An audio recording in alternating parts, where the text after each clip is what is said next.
Okay, I don't usually like to speak bad about a product or a company, but this is something that I just felt the need to speak on.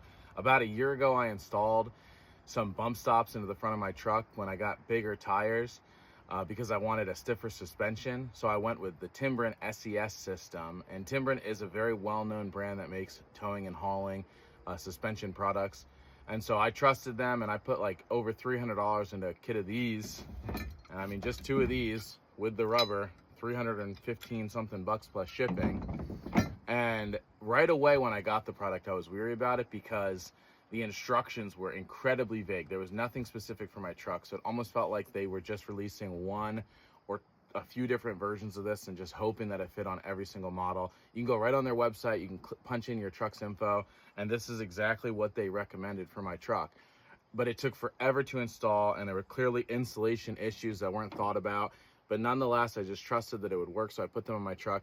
And within a few weeks, they started to show some issues, but now it's been a year or less than a year, to be honest, and I'm taking them off because they're just squeaking and clicking and making all these noises. They rub up against my sway bar.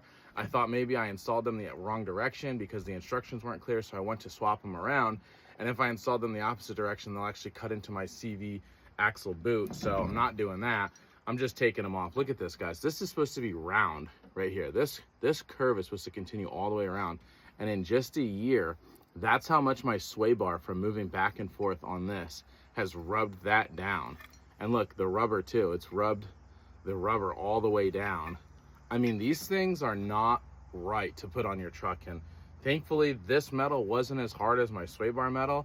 And so my sway bar didn't have much damage, but man, this is gonna mess up some trucks. So if you guys are considering paying the money for these, I would highly suggest against it and look somewhere else.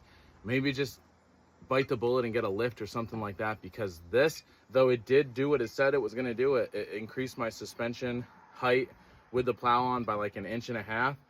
Man, it's not worth it. Look at that. Not well thought of.